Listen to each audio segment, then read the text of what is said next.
E as queimadas acabam destruindo a fauna, a flora e comprometendo o nosso ar. E é isso que eu converso agora com a bióloga Carla Costa e o engenheiro florestal Ivan Valentim. Gente, que honra! A gente estava aqui batendo um papo tão gostoso, né? Que a gente acabou quase se distraindo. Bem-vindos, gente. É um prazer receber vocês. Prazer meu. Prazer enorme conversar com vocês sobre esse assunto aqui tão interessante e tão importante para a gente. E eu gostaria que vocês falassem que tipo de impacto essas queimadas trazem para a nossa fauna, para a nossa flora, para os nossos animais. Fala um pouquinho para a gente. Então, primeiramente, bom dia, né, para todos. A gente tem que saber a diferença de foco de calor, de queimadas, de incêndios florestais. Né? O foco de calor é qualquer temperatura ali registrada acima de 47 graus. As queimadas já é uma prática antiga, né, utilizada em atividades agrosilviculturais, né, que a pessoa incende o fogo de forma controlada. Né? E os incêndios florestais é o fogo que já não se tem o controle. Uhum. Né? No caso dos incêndios florestais, se tratando de florestas, né, causa a perda da biodiversidade. Uhum. Né? Que a floresta ela tem um padrão comum a sua comunidade florestal, ela tende a ter um maior número de indivíduos, de espécies, né, com menor diâmetro, menor porte. E à medida que vai aumentando o porte das árvores, vai reduzindo o número de indivíduos. E o que acontece com o incêndio florestal? Vai queimar toda os indivíduos. Sim. Que a floresta não tem uma capacidade, um estoque para repor, uhum. Né, se regenerar. Sim. Com esses indivíduos que tinham maior estoque, de maior número e com menor diâmetro, para repor aquela floresta para chegar no estágio avançado, vamos dizer assim. Né? Então, acaba que a floresta por si só não consegue se autorregenerar. Uhum. Né? Então, tem as perdas da biodiversidade, se tiver espécies protegidas ou ameaçadas, é mais crítico. Sim. Ainda. Uhum. Né? Em áreas de cerrado, o que acontece?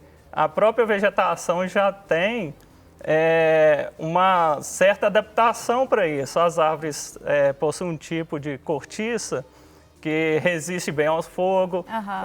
As raízes são bem profundas, que às vezes queima todo o solo, a vegetação, porém as raízes conseguem se rebrotar. Uhum. Né? Então tem certa adaptação dessa diferença entre floresta com cerrado. Consegue se regenerar muito mais rápido do que a floresta. Isso. Uhum. Né? Já tive uma aula aqui, gente, antes de começar a entrevista, já estou me sentindo assim super informada.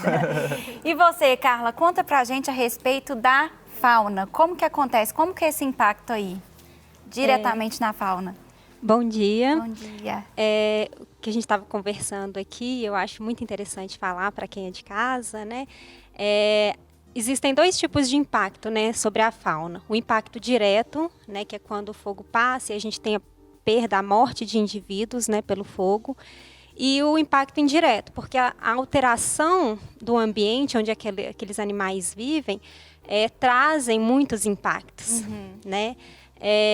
Por exemplo, você tem diminuição da disponibilidade de alimentos, diminuição do abrigo, né? Então, às vezes tem um capim ali que um lagarto ou algum outro animal, uma ave faz ninho, né? Então, você muda a característica daquele ambiente e automaticamente isso interfere na fauna, né?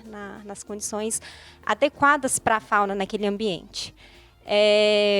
Existem dois tipos de fogo, né? Distintos, assim, né? A gente tem fogos de alta intensidade, né? Aquela área que ficou sem queimar durante muitos anos, então o fogo ele vem com uma dinâmica bem diferente, as chamas são mais altas, um calor mais intenso, o que provoca mais perda direta, né, de animais, que não conseguem afugentar, porque a velocidade do fogo é bem intensa. Não dá nem tempo dos bichinhos fugir, gente. Exatamente. O fogo chega com tanta intensidade que os bichinhos morrem no fogo. Exatamente, é uma tristeza.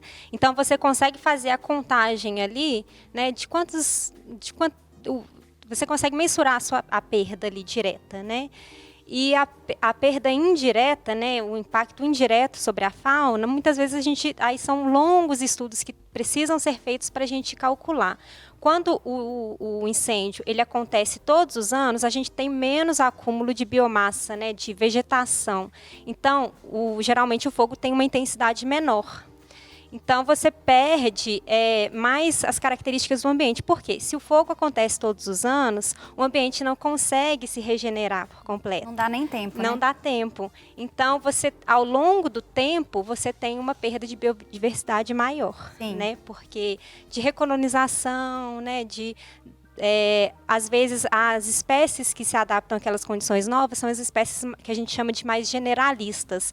Elas conseguem sobreviver em condições mais adversas. Aquelas espécies que são altamente adaptadas ou altamente especialistas, elas têm muito mais dificuldade de voltar para aquele ambiente. Então, se você muda, por exemplo, o ambiente onde ela não consegue mais fazer o ninho, ela vai migrar para outras áreas, né? Ou quando a espécie é ameaçada, você pode até levar à extinção da espécie. Pois é, e a gente estava conversando, às vezes a pessoa não tem noção, a pessoa, eu vou colocar um fogo aqui. Ela não tem ideia que às vezes ela pode afetar um ecossistema inteiro, uma dinâmica inteira por conta de um incêndio, gente. Os animais às vezes têm que migrar de lugar porque perderam o seu lugar, o seu espaço, o seu habitat por conta de um incêndio.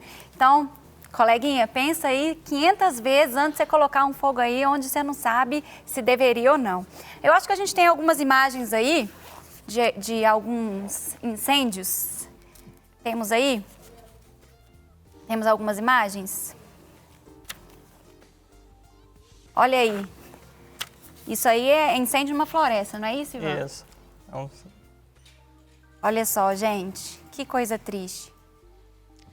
Os incêndios florestais, eles têm uma dinâmica bem diferente, né? Daí a gente está vendo uma área de campo pegando fogo, né? A área de campo, a gente considera que a recuperação dela é mais rápida, né? Que a brotação das gramíneas, ela é mais rápida, né? Do que a regeneração florestal, como o Ivan disse, ela é lenta, ela é demorada, mas existem espécies que são altamente especialistas na área de campo. Então, se você perde ela, né, por exemplo, tem aves que só reproduzem quando a gramínea está numa densidade específica. Então, quando você muda aquilo, se é uma espécie ameaçada de extinção, ela, né, tem muito mais risco dela realmente ser extinta. E não conseguir sobreviver depois disso. Sim. Meu Deus. Na vegetação de cerrado também, essa adaptabilidade dele quanto ao fogo, muitas espécies também possuem sementes que só germinam, nascem após a passagem de fogo. Então, o fogo faz parte do cenário do cerrado. Com isso, ele fez essa adaptação, né, para estar em constante mudança, regeneração, muito mais rápido. E o que cabe alertar, né, Ivan, porque a gente estava falando aqui, que existe uma diferença. O cerrado, ele evoluiu para as condições, né, adaptativas ao fogo, mas há um incêndio natural, que era muito mais esporádico, às vezes ocasionado por raio. O ser humano interferindo, né, provocando incêndios sucessivos todos os anos, esse fogo é prejudicial, porque você estimula a germinação daquela semente, aí começa a sair a plantinha, vem o fogo no ano seguinte, mata aquela plantinha. Ivan e Carla, nosso tempo passou muito rápido, mas eu gostaria que vocês deixassem ali as considerações finais de vocês a respeito desse tema que é tão importante para a gente. Sim. Eu gostaria de agradecer, né, a atenção de todos, chamar a atenção para esse cuidado, né, na hora de você não colocar fogo no lixo, né? Você não colocar fogo na varrição das folhas aí do seu quintal, porque isso pode ocasionar um incêndio florestal. Lembrando que incêndios florestais são considerados criminosos, né? Tem uma punição, a legislação prevê uma punição, prisão, multa, né? Existem incêndios que são autorizados pelos órgãos ambientais, mas eles precisam ser solicitados e tem toda uma dinâmica de funcionamento, né? Então, não coloquem fogo, é uma atividade muito arriscada e vamos proteger a fauna, a flora, né? O nosso patrimônio natural. Mesmo, obrigada. Também gostaria de agradecer toda a equipe, né? E minha consideração é que mais de 90% dos casos, chegando a 99% dos incêndios, são causados pela ação do homem. Então, a melhor forma de prevenir é a conscientização das pessoas. Sim. Né? Muitas vezes a gente vê um incêndio começando nas margens de rodovias, que são motoristas que jogam cigarros nas beiras das estradas, da vegetação, e por ali começa um desastre. Então, a conscientização das pessoas em primeiro lugar, né? Que ter essa consciência do que a natureza tem suas dificuldades para se regenerar. Não é coisa simples, uma floresta demora centenas de anos para chegar no que a gente vê.